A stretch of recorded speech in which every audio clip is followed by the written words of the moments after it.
Part two in our series on David Hawkins, Letting Go, the Pathway of Surrender, coming up right after this.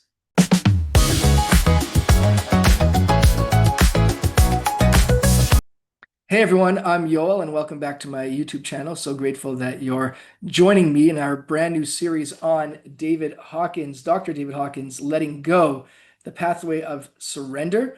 And if you are just joining us on this video, you haven't seen the previous one, this is a brand new series that I just launched. And I say brand new as of the date of recording, which is June 2025, where I'm going to go through David Hawkins' book in detail. When I say in detail, as I mentioned in the last video, that means I'm actually going to read from each chapter and go through it all so that you hear things in his words himself. Again, I'm not doing that to be a replica of an Audible book or anything like that, but because I found from previous books that I've reviewed, while many of those watching my videos actually did go out and purchase the book, and I recommend that you do that here as well. There will be a link in the description below. Nonetheless, not everybody has the time to do that. So I felt that at least you can hear me actually read from his words. And then at the end, I'll do a brief summary. Also, sometimes I'll intersperse some of my feelings or thoughts as I'm going along with reading the book as well. So it may not just be a typical dry, monotonous reading, but maybe you will find some of that to be dry and monotonous. And I apologize for that. As I mentioned last time, you can definitely play this as you're working on something else. You're doing your chores, whatever the case may be. Just before I forget, for those who have subscribed since my last video or in general, thank you so much for doing that. And for those who haven't yet, you can learn more about me on my home page where I have a brief bio video about myself. And if you can take a second to hit the subscribe button, also the notification bell, you won't miss a future video, and that will help you to stay in touch with this new series and any other video that I may launch. I launch videos about all sorts of different topics that interest me, and I assume if it interests me, at least some of them will interest you as well.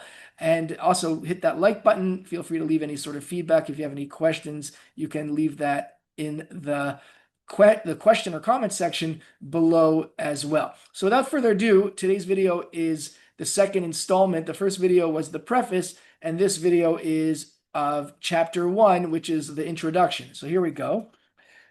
While in contemplation one day, the mind said, and notice, by the way, how he kind of puts a character on the mind. It's like the mind is a person that's separate and apart from you. And as you'll see as we continue to read, the mind actually is kind of separate from you. You are not your mind. We'll get more into that as the book continues. But notice how he puts this example, or the way he writes, by saying, while in contemplation one day, the mind said, "What in the world is wrong with us? Why doesn't happiness stay put? Where are the answers? How do we address the human dilemma?" And by the way, human dilemma, Michael Singer, who I've referenced a lot, and I keep forgetting to bring the book down when I record this video so I can show it to you, and I don't want to pause it now. His amazing book, Living Untethered, he calls it the human predicament. So here you have David Hawkins using similar language. He calls it the human dilemma. So how do we address the human dilemma? Have I gone nuts or has the world gone crazy? Maybe it's both. The solution to any problem seems to bring only brief relief, for it is the very basis of the next problem. Is the human mind a hopeless squirrel cage? Is everybody confused? Does God know what he's doing? Is God dead? The mind just kept chattering along. Remember that. The mind just kept chattering along. Does anybody have the secret? Don't worry, everybody's desperate. Some seem cool about it. I can't see what all the fuss is about, they say. Life seems simple to me. They are so scared they can't even look at it. So notice how Hawkins points out that somebody's gravitas could actually be their fear. How about the experts? And I put quote unquote. Their confusion is more sophisticated, wrapped in impressive jargon and elaborate mental construction. They have predetermined belief systems into which they try to squeeze you. It seems to work for a while, and then it is just back to one's original state again. It used to be that we could count on social institutions, but they have had their day. Nobody trusts them anymore. We now have more watchdogs than institutions. The hospitals are monitored by multiple agencies. Nobody has time for the patients who get lost in the shuffle. By the way, Hawkins wrote this, I believe it was 2012, something along that timeline, and this is in 2025 as I record this, and it's just as true today. Look down the corridors. There are no doctors or nurses. They are in the offices doing paperwork. The whole scene is dehumanized. Well, you say, There have to be some experts who have the answers. When upset, you go to a doctor, a psychiatrist, an analyst, a social worker, or an astrologer. You take up religion, get philosophy, take the Earhart Seminars training, EST. Tap yourself with EFT. You get your chakras balanced. Try some reflexology. Go for ear acupuncture. Do iridology. Get healed with lights and crystals. He's going to go on, and I find this hilarious just how many different types of things people try. You meditate, chant a mantra, drink green tea, try the Pentecostals, breathe in fire, and speak in tongues. You get centered, learn NLP, try actualizations, work on visualizations, study psychology, join a Jungian group. You get Rolfed, try psychedelics, get a psychic reading, jog, exercise, I don't even know what that is.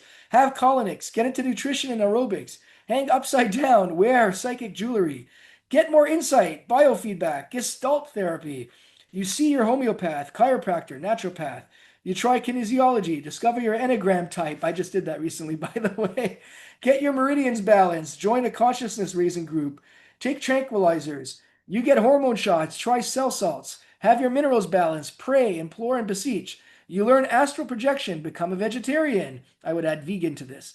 Eat only cabbage, try macrobiotics. Go organic, eat no GMO, meet up with the Native American medicine men, do a sweat lodge.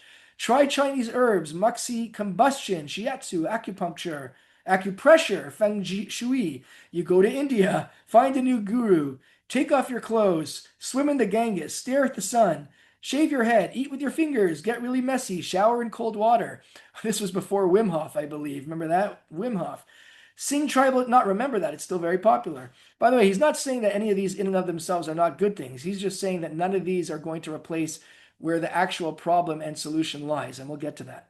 Sing tribal chants, relive past lives, try hypnotic regression. I've done that too.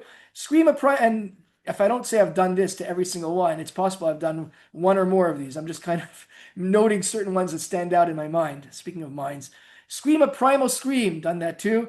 Punch pillows, get Feldenkrais. I've got a great friend who's big into Feldenkrais. Join a marriage encounter group, go to Unity, write affirmations, make a vision board, get rebirth, cast the I Ching, do the tarot cards, study Zen. Take more courses and workshops, read lots of books. Here we are reading a book. Do transactional analysis. As I said, he's not saying any one in and of itself is a bad thing. Do transactional analysis, get yoga lessons, get into the occult, study magic, work with a kahuna. Take a shamanic journey, sit under a pyramid, read Nostradamus, prepare for the worst. Go on a retreat, try fasting, take amino acids, get a negative ion generator. Join a mystery school, learn a secret handshake, try toning, try color therapy, try subliminal tapes, take brain enzymes, antidepressants, flower remedies, go to health spas, cook with exotic ingredients, look into strange fermented oddities from faraway places, go to Tibet, hunt up holy men, hold hands in a circle and get high, renounce sex and go into the movies, wear some yellow robes, join an occult. Try the endless varieties of psychotherapy. And I go to therapy. So again, nothing wrong necessarily with either one of these. He's trying to get to a point here, as we're going to get to. Take wonder drugs, subscribe to lots of journals, try the Pritkin diet. Atkins? Eat just grapefruit, get your palm read, think new age thought, improve the ecology, save the planet.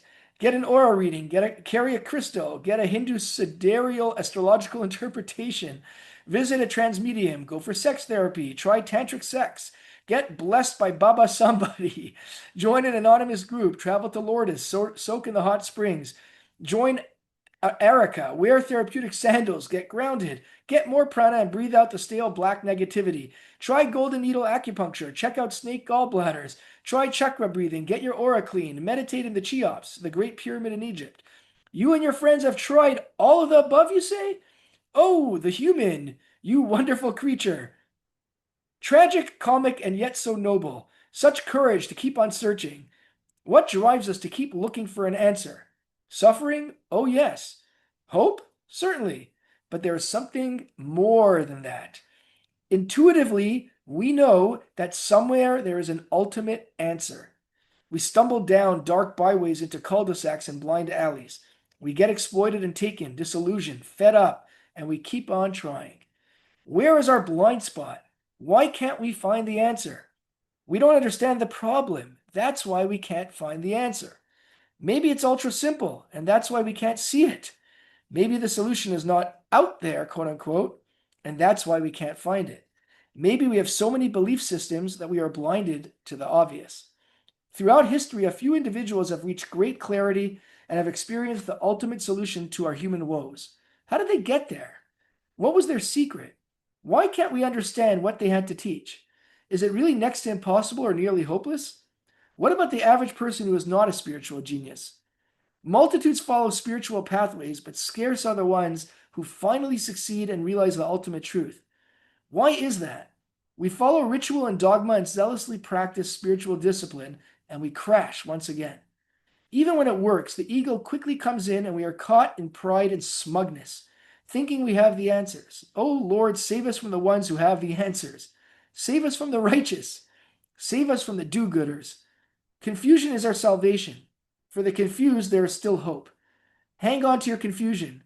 In the end, it is your best friend, your best defense against the deathliness of others' answers, against being raped by their ideas. If you are confused, you are still free. If you are confused, you are still free. If you are confused, this book is for you. What's in the book? It tells of a simple method to reach great clarity and transcend your problems along the way. It's not by finding the answers, but by undoing the basis of the problem. The state reached by the great sages of history is available. The solutions are within us and easy to find. The mechanism of surrender is simple and the truth is self-evident. It works during daily life. There is no dogma or belief system. You verify everything for yourself, so you cannot be misled. There is no dependence on any teachings. It follows the dicta of know thyself. The truth shall set you free, and the kingdom of God is within you. It works for the cynic, the pragmatist, the religionist, and the atheist. It works for any sage or cultural background. It works for the spiritual person and the non-spiritual person alike. Because the mechanism is your own, nobody can take it away from you. You are safe from disillusionment. You will find out for yourself what is real or what are just the mind's programs and belief systems. While all of this is going on, you will become healthier, more successful with less effort, happier, and more capable of real love. Your friends will notice a difference. The changes are permanent. You aren't going to go for a high, quote unquote, and crash later. You will discover there is an automatic teacher within yourself. Eventually, you will discover your inner self. You always unconsciously knew it was there. When you come upon it, you will understand what the great sages of history were trying to convey. You will understand it because truth is self-evident and within your own self. This book is written with you, the reader, constantly in mind. And in this case, the watcher or the listener to this video, if I may add. It is easy, effortless, and enjoyable. There is nothing to learn or memorize. You will become lighter and happier as you read it. The material will automatically start bringing you the experience of freedom as you read through the pages, or again, listen to the pages being read. You are going to feel the weights being removed. Everything you do will become more enjoyable. You are in for some happy surprises about your life. Things are going to get better and better. It's okay to be skeptical. We've been taken down the primrose path before, so be as skeptical as you like. Indeed, it's advisable to avoid gushing enthusiasm. I'll do my best as well. Maybe I'm guilty of that. It is a setup for a letdown later. Therefore, rather than enthusiasm, quiet observation will serve you better. Is there such a thing as something for nothing in the universe? Oh yes, most certainly there is. It's your own freedom which you have forgotten and don't know how to experience. What is being offered to you is not something that has to be acquired. It is not something that is new or outside of yourself. It is already yours and merely has to be reawakened and rediscovered. It will emerge of its own nature. The purpose of sharing this approach is merely to put you in touch with your own inner feelings and experiences. In addition, there is much helpful information that your mind will want to know. The process of surrender will begin automatically, for it is the nature of the mind to seek relief from pain and suffering and to experience greater happiness. That's the end of the introduction. In the next video, we'll go through chapter 2. I just want to briefly summarize some of the main points that I took from this chapter. Number 1, the mind is always chattering, And where we want to get to is a place where it shuts up. 2, everyone's an expert, quote unquote, with impressive jargon that may give you a temporary fix only. 3, comically, Hawkins goes through a whole bunch of all sorts of isms and things that people do, including things that I myself have done, whether it's cold water plunges, Wim Hof, Feldenkrais, retreats, etc. And ultimately, none of those will bring the salvation, so to speak, that we're looking for. 4, being confused is good. It's your path to freedom, Hawkins says. 5, the solution is not by finding answers on the outside, but rather by undoing the basis of the problem. It's all on the inside. Number 6, there is no outer reliance, similar to the point 5. The solution is within you, within us, and it's for you to see for yourself. 7, it's okay to be skeptical. I always talk about not being cynical, but Hawkins says it's okay to be skeptical. Be skeptical, but I would add, give it a shot, and then the truth will become self-evident, as Hawkins says. And number 8, the process of surrender will begin automatically because it is the nature of the mind to seek relief from pain and suffering and to experience greater happiness. So that's the end of the introduction, chapter 1. I hope you found this video helpful and informative, interesting, fun. And if you have any questions or comments, you have any feedback, feel free to leave that in the comments section below. Once again, don't forget to hit the like button. Share this with anybody who you think can benefit from this series, from this channel, from this video. Pay it forward. I'd be very grateful. I'd be very grateful if you haven't yet subscribed to take one more second out of your time. And I appreciate that you took the time to watch this video or to listen. One more second to hit the subscribe button and the notification bell so you don't miss a future video. It also helps me to continue producing videos just like this one. And until next time, I look forward to seeing you at the next video. Hey, thanks for watching. I know your time is valuable, and that's one of the many reasons I'm grateful that you watched my video. Check out the next video in this series or in my library. Don't forget to hit that like button, subscribe, and the notification bell so that you don't miss a future video. And it will also help me to continue producing videos just like this one. I appreciate it.